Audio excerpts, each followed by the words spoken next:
इस 10 रुपए वाली पेन या इस 20 रुपए वाली पेन या इस 5 रुपए वाली पेन में इतनी ज्यादा ताकत है ना कि जब आप इस पेन से अपनी किस्मत लिखते हो ना तो चमत्कार होने लगते हैं। आप कैसा जीवन जीना चाहते हो आप खुद डिसाइड करते हो। आप कैसा जीवन जीना चाहते हो, आपके सपने क्या हैं, जब आप पेन की इस ताकत से अपने सपने को लिखना शुरू करते हो ना, तब वो चीज आपके सामने दिखने लगती है कि वो सच में रियलिटी है आपकी। जो इतने टाइम से तुम एक्सेप्ट करके बैठे हो ना कि मैं कुछ नहीं कर सकती, मेरा तो ये पूरा साल ही खराब है, ये भी ऐसे निकलने वाला है बेकार सा, अगर तुम अभी भी ये चीज मान के बैठे हो ना कि तुम्हारी किस्मत पूरी तरीके से खराब है, तुम कुछ नहीं कर सकते, तो मैं कह रही हूँ कि आज इस 10 रुपए वाले पेन का यूज करो। इस पेन की ताकत को और लिखने की ताकत को समझ जाओगे ना तो आप अपनी किस्मत खुद बदल दोगे।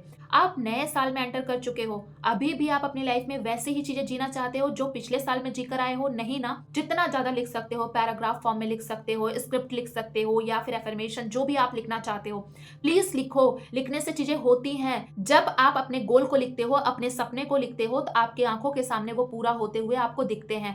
लेकिन लिखने का तरीका बहुत सारे लोगों को नहीं पता है, तो आज मैं तरीका आपको बताती हूँ जैसे मैं लिखती हूँ। और आपको बहुत सारी वीडियोस में आपने देखा होगा, बट मैं अपना तरीका चीजें यहाँ पे शेयर करूंगी। आज हम अपने किस्मत को कैसे लिख सकते हैं हम उस पर बात करेंगे। सबसे पहले आप उस गोल को डिसाइड कर लो जो आप चाहते हो। आपको क्लैरिटी होनी चाहिए कि मुझे आने वाले मंथ में या फिर इतने टाइम में इतने पैसे चाहिए, ऐसा रिलेशनशिप चाहिए, ऐसे लोग मुझे कमिटमेंट दे। जो भी आप चाहते हैं, आपका मतलब एक स्पेसिफिक गोल होना चाहिए, एक आपका क्लैरिटी होना चाहिए कि हाँ मुझे यही चाहिए। जिसके पास क्लैरिटी नहीं होती उसी के सपने नहीं पूरे होते। जिसके पास क्लैरिटी नहीं है कि मुझे क्या करना है, उसके सपने कभी नहीं पूरे होते। वो इधर उधर कहते हैं कि लॉ ऑफ अट्रैक्शन मैनिफेस्टेशन काम ही नहीं कर रहा है। लेकिन दोस्तों, आप ये नहीं सोचते कि मुझे खुद क्लियर नहीं है कि मैं क्या करना चाहती हूँ या फिर क्या करना चाहता हूँ, लेकिन मैं लॉ ऑफ अट्रैक्शन मैनिफेस्टेशन के लिए कंप्लेन कर रहा हूँ कि इससे कोई भी काम नहीं बनता। लॉ ऑफ अट्रैक्शन कोई बता रहा है या फिर नहीं बता रहा है, लेकिन आपकी लाइफ में 24 घंटे काम कर रहा है। तुम्हें पता है उसके बारे में, तुम्हें नॉलेज है या फिर नहीं है, बट वो काम कर रहा है। तो सबसे पहले आपका गोल क्लियर होना चाहिए कि मुझे यही चीज चाहिए, चाहे आप कमिटमेंट चाहते हो, चाहे पैसा चाहते हो, चाहे रिलेशनशिप, चाहे हेल्थ, कुछ भी, एनीथिंग।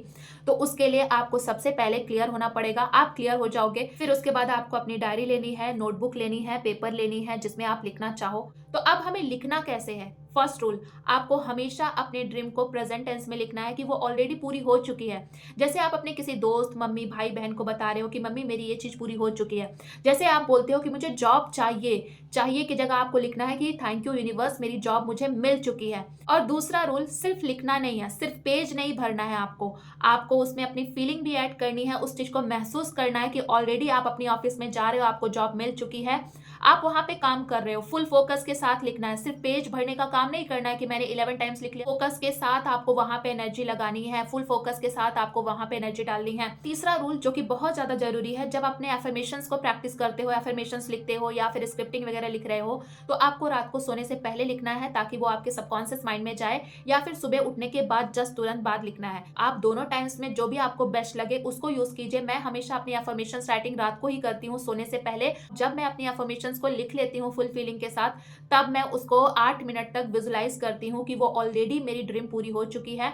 और मैं उस चीज को पूरी खुशी के साथ आंखें बंद करके विजुलाइज करती हूँ 8 मिनट तक कि वो ऑलरेडी मेरी हो चुकी है। बार बार मेरे माइंड में वही पिक्चर चलती रहती है कि हो चुकी, हो चुकी, हो चुकी, हो चुकी। फिर इतना करने के बाद मैं सो जाती हूँ। तो आज से आपको इसी तरीके से अपने एफर्मेशंस राइटिंग या फिर स्क्रिप्टिंग को प्रैक्टिस करनी है। अब आपको नहीं रोना है, अब आपको नेगेटिव फील नहीं करना है। 2025 गया, जाने दो, उसको फॉरगिव करो। 2026 में आप एंटर करे हो, अब इसको अच्छा साल बनाओ, अपने सारे सपनों को पूरा करो। जितना ज्यादा आप ग्रैटिट्यूड प्रैक्टिस कर सकते हो उतना ज्यादा करो, जितना एफर्मेशंस लिख सकते हो, जितना ज्यादा आप अपने सपनों को लिख सकते हो उतना ज्यादा लिखो। तो आज से मैंने खुद को एक चैलेंज दिया है कि मैं इस चीज को 21 दिन तक अपनी एफर्मेशंस को प्रैक्टिस करने वाली हूँ। और जो लोग मेरे साथ चैलेंज लेना चाहते हैं वो कमेंट में लिखेंगे 21 डेज चैलेंज डन। और भी ऐसी वीडियोस के लिए चैनल को लाइक, सब्सक्राइब, शेयर जरूर कर लीजिए। हंसते रहिए, मुस्कुराते रहिए और अपना ख्याल रखिए और चीजों को मैनिफेस्ट करते रहिए। Thank you.